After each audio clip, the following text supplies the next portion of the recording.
Hello students, I am Sapna Bharti from Gurukul Academy Bambura. Today we are going to start third chapter synthetic fibers and plastics. Now when we talk about synthetic fibers and plastic, so what are the things that you see around yourself which are made up of these kind of fibers or plastics? हम हमारे आसपास ऐसी बहुत सारी तरह की चीज़ें देखते हैं जो सिंथेटिक फाइबर या प्लास्टिक्स की बनी हुई होती है, जैसे कि पॉलीथीन बैग्स जिसको हम सामान लाने के लिए काम में लेते हैं, हमारी जो बकेट है, कप्स है, टॉयज़ हैं, या फिर सिंथेटिक क्लोथ्स। तो हमारी डे टू डे लाइफ में हम ऐसी बहुत सारी चीज़ें देखते हैं जो कि इन सिंथेटिक मटेरियल की बनी हुई होती है। ऑटोमोबाइल गाड़ियों के जो टायर होते हैं या आप आपके घर में जो वायर्स हैं उनको देखेंगे, ये जो सारी चीज़ें हैं ये किसकी बनी हुई है? सिंथेटिक फाइबर की या प्लास्टिक्स की बनी हुई है। तो इस चैप्टर में हम इन्हीं सिंथेटिक फाइबर और प्लास्टिक्स के बारे में डिटेल में पढ़ेंगे।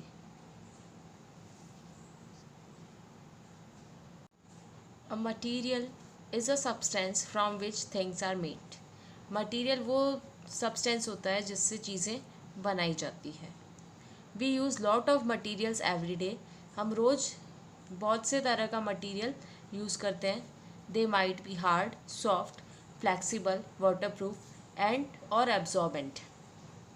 ये जो मटीरियल है ये हार्ड भी हो सकता है, सॉफ्ट भी हो सकता है, फ्लेक्सिबल हो सकता है, हम उसको एडजस्ट कर सकते हैं, वाटरप्रूफ हो सकता है जिससे कि वाटर उसके आर पार ना जाए, या एब्जॉर्बेंट हो सकता है, वाटर को सोखने वाला हो सकता है।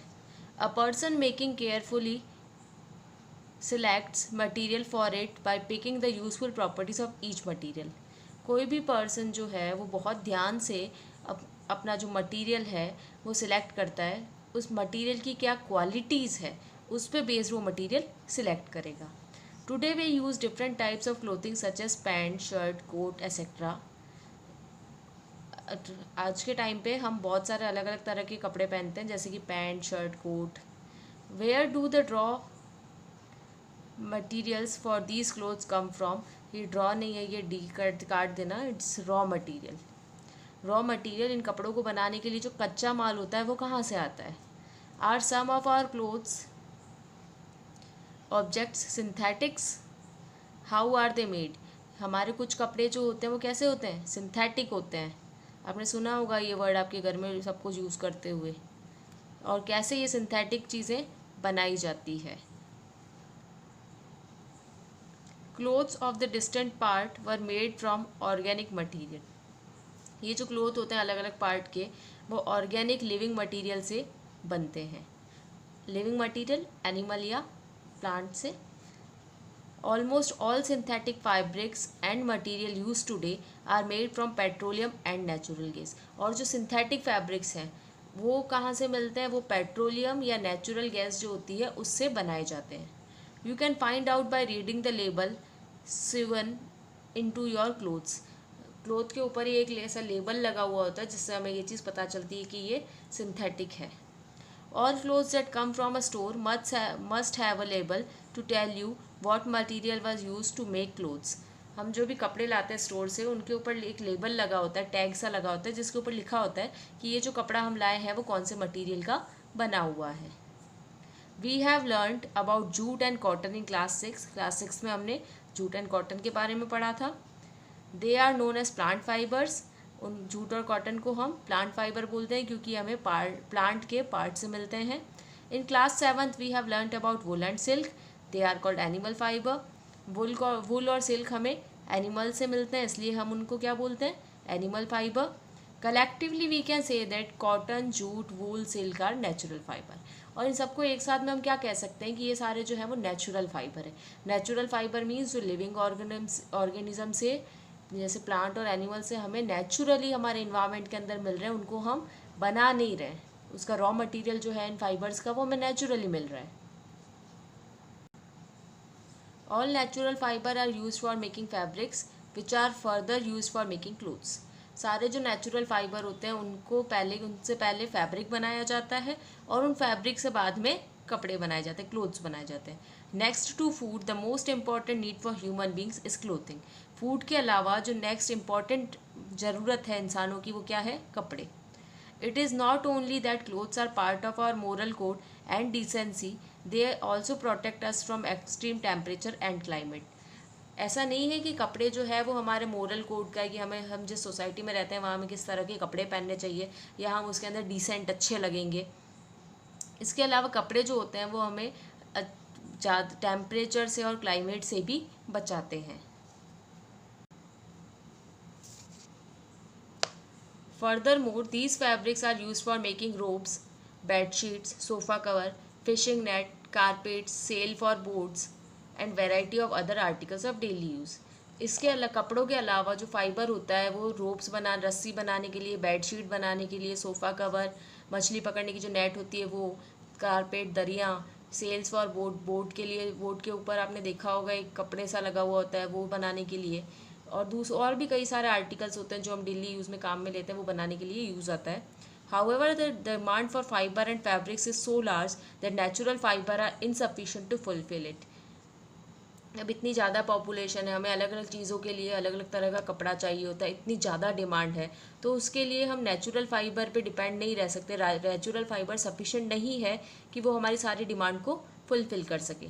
To meet this demand scientist have developed artificial fibre using petroleum products and coal as raw materials. तो इस डिमांड को फुलफिल करने के लिए साइंटिस्ट ने आर्टिफिशियल फाइबर को डेवलप किया है, और ये किससे बनाया है? पेट्रोलियम प्रोडक्ट और कोयले को इस्तेमाल करके। These artificial fibres are commonly called synthetic fibres और मैन मेड फाइबर। ये जो आर्टिफिशियल फाइबर है वो क्या कहलाते हैं? सिंथेटिक फाइबर या मैन मेड फाइबर। अब हम पढ़ेंगे कि सिंथेटिक फाइबर्स होते क्या हैं। What are synthetic fibres? Before we answer the question let us consider simple examples. हम इस क्वेश्चन का आंसर करें कि सिंथेटिक फाइबर होते क्या है, उससे पहले हम एक सिंपल एग्जाम्पल देखेंगे। Try to recall the uniform pattern found in the necklace of beads joined with the help of thread, figure 3.1a। इस डायग्राम को अगर आप देखोगे, इसके अंदर ही क्या है, छोटे छोटे बीड से बने हुए हैं, इनको आपस में जॉइंट करके एक नेकलेस सा बना दिया है। और try to join a number of paper clips together to make a long chain. जैसे पेपर क्लिप्स जो होती है उनको आपस में जॉइन करके क्या किए, बना दिया, एक लंबी सी चेन बना दी है। Is there any similarity between the two? क्या इन दोनों के बीच में कोई सिमिलरिटी है, कोई एक जैसी चीज़ है इनके बीच में? In both the cases they form a long chain starting from simple things such as bead और अ पेपर क्लिप। दोनों ही केस में जो सिमिलर चीज़ है, सिमिलरिटी इनके बीच में वो क्या, कि एक लंबी चेन बना रहे हैं, और ये किससे बनाई गई? सिंपल चीज़ों से बनाई गई है, जैसे कि बीड या पेपर क्लिप से। Chemist by careful experiment have found that natural fibres are made from simple chemical molecules called monomers. जो केमिस्ट है उन्होंने बहुत सारे केयरफुल एक्सपेरिमेंट करके ये पता लगाया कि नेचुरल फाइबर जो है वो किससे बने होते हैं? सिंपल केमिकल मॉलिक्यूल्स होते हैं जिनको हम बोलते हैं मोनोमर्स, उनसे बने हुए होते हैं। The word monomers comes from the two Greek words mono meaning one and मर मीनिंग यूनिट। तो जो मोनोमर शब्द है वो दो शब्दों से बना हुआ है। मोनो का मतलब होता है एक, वन, और मर का मतलब होता है यूनिट, मतलब एक यूनिट से बना हुआ होता है। So a monomer is a simple unit of a given chemical molecule. जैसे मोनोमर जो है वो किसी भी केमिकल मॉलिक्यूल की एक सिंगल यूनिट होती है। For example, the monomer in the natural fibre cotton is simple molecule of glucose. जैसे अगर हम नेचुरल फाइबर कॉटन का देखें तो उसका जो मोनोमर होता है वो क्या होता है? एक सिंपल मॉलिक्यूल होता है ग्लूकोज का। However, in all natural fibers, the monomers join in a large number to form a long chain of molecules called polymer. तो नेचुरल फाइबर जो होते हैं उसके अंदर क्या होता है कि कई सारे मोनोमर्स जो है वो लार्ज नंबर में आपस में एक साथ जुड़ के एक लॉन्ग चेन बनाते हैं, लंबी चेन बनाते हैं मॉलिक्यूल्स की, जिसको हम क्या बोलते हैं? पॉलीमर्स बोलते हैं। The word polymer comes from two Greek words poly,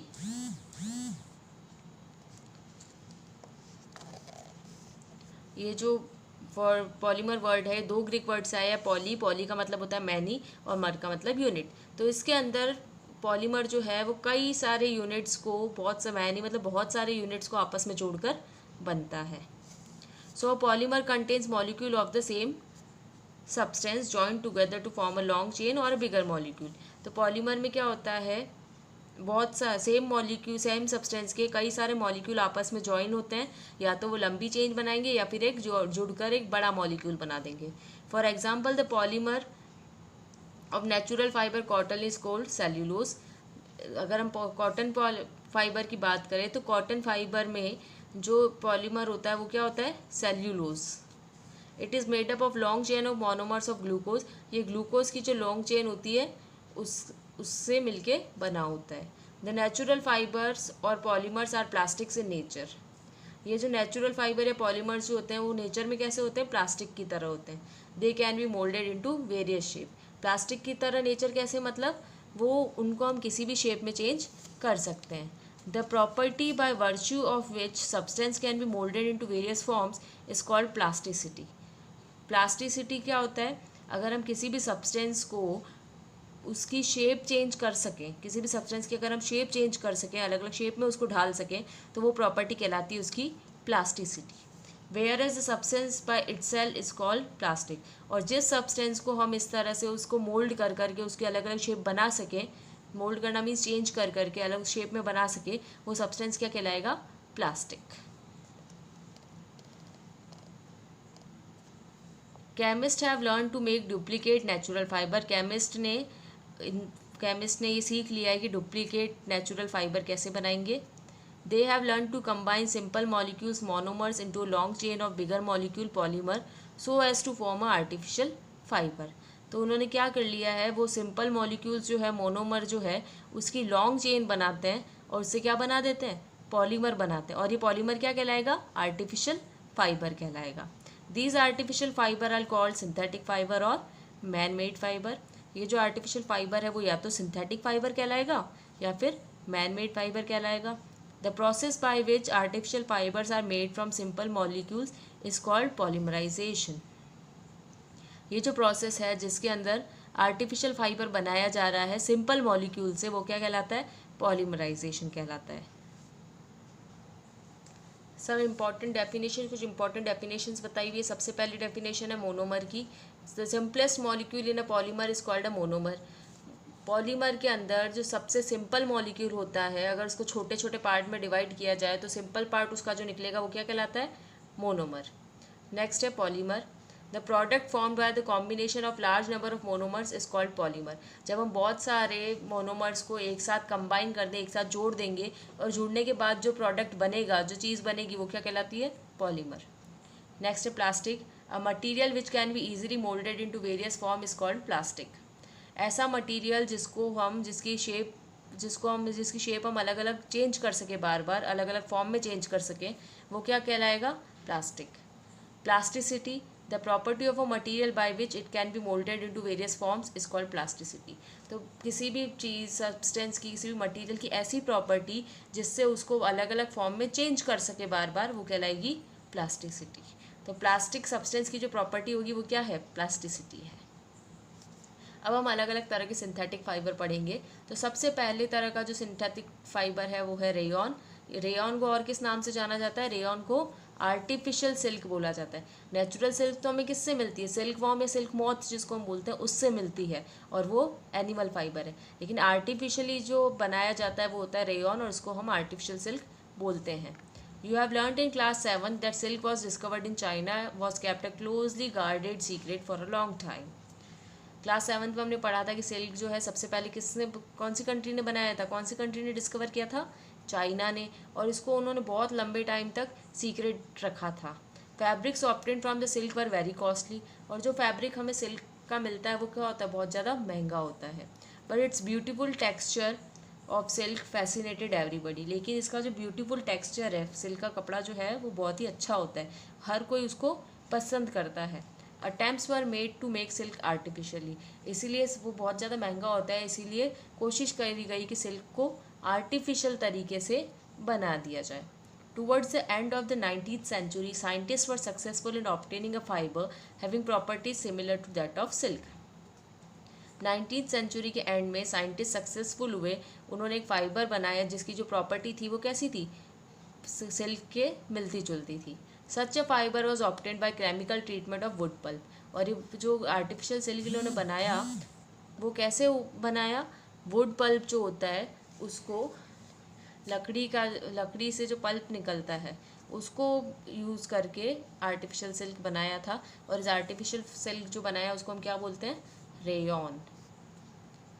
the raw material for the production of rayon is pure cotton और वुड सेल्यूलोज। वुड का सेल्यूलोज या फिर प्योर कॉटन जो होता है उसको यूज़ करके, उसको कच्चे माल की तरह इस्तेमाल करके रेयॉन बनाया जाता है। Rayon is sometimes called regenerated fibre because it is produce by modifying the natural fibre. Rayon को कई बार क्या बोला जाता है? Regenerated fibre. रीजनरेट मतलब एक बार तो बना हुआ है लेकिन उसको वापस क्या कर दिया, उसको थोड़ा बहुत और चेंजेस करके फिर से बनाया गया है। क्योंकि और कैसे बनाया है? ये पहले एक नेचुरल फाइबर था, प्योर कॉटन और वुड सेल्यूलोज तो नेचुरल फाइबर है, इनमें और चेंजेस करके बनाया हुआ है, इसीलिए इसको रीजनरेटेड फाइबर बोलते हैं। Rayon is not truly an artificial fibre because it's raw material is natural fibre. Rayon को अगर असली मायनों में देखा जाए तो ये आर्टिफिशियल फाइबर नहीं है। क्यों नहीं है? क्योंकि इसका जो रॉ मटेरियल, इसको बनाने के लिए जो कच्चा माल इस्तेमाल हो रहा है वो नेचुरल फाइबर है, जबकि आर्टिफिशियल फाइबर के अंदर हम क्या करते हैं? केमिकल का इस्तेमाल करते हैं या फिर पेट्रोलियम प्रोडक्ट्स या कोल का इस्तेमाल करते हैं। However, for all practical purposes it is included into man-made fiber और synthetic fiber। लेकिन प्रैक्टिकल पर्पस के लिए हमने इसको क्या किया है? मैन मेड या सिंथेटिक फाइबर में इंक्लूड किया है, जबकि ये पूरी तरह से सिंथेटिक फाइबर नहीं है।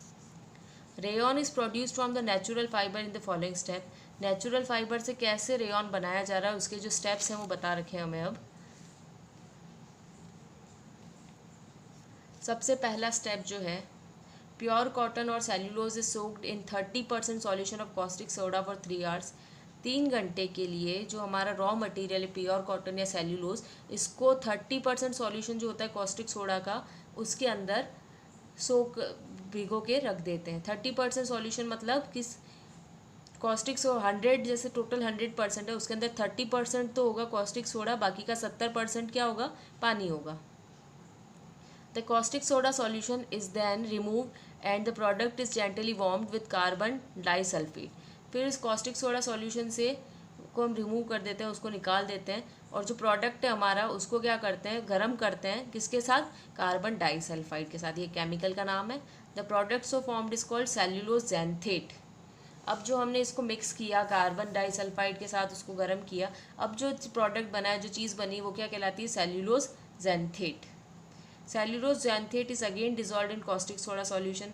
फिर से क्या करते हैं? ये जो सेल्यूलोज ज़ैंथेट बना है उसको फिर से कॉस्टिक सोडा में डिजॉल्व करते हैं। When it forms another product commonly called viscose solution. और जब इसको हम कॉस्टिक सोडा सॉल्यूशन में रखते हैं तो ये फिर से एक नई चीज़ बना देता है जिसको बोलते हैं विस्कोस सॉल्यूशन।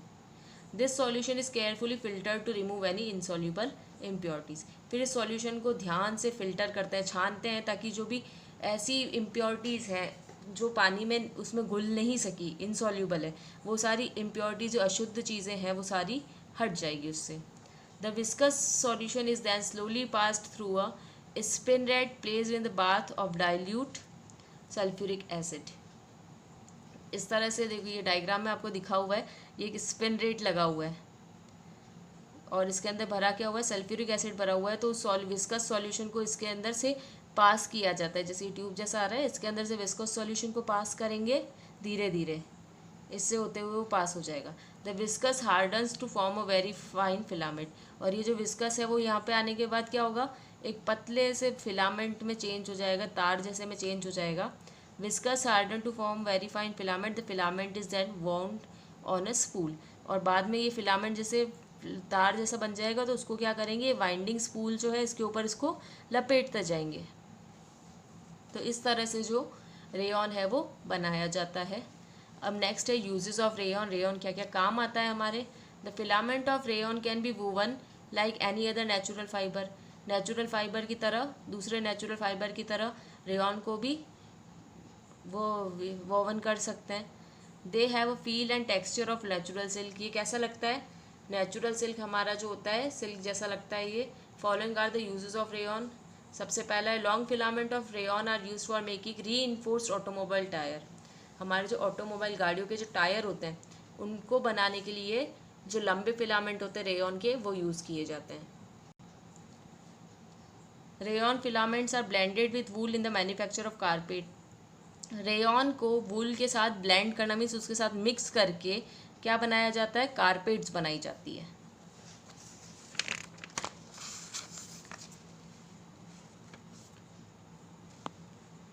थर्ड जो यूज़ है वो है rayon filaments are blended with cotton to make smoothie silky cloth which can be use for making bedsheet. फिर तीसरा जो यूज़ है वो क्या करते हैं, रेयॉन फिलामेंट को कॉटन के साथ मिक्स करके एक सिल्की क्लोथ बनाया जाता है जिससे कि बेडशीट्स बनाई जाती है।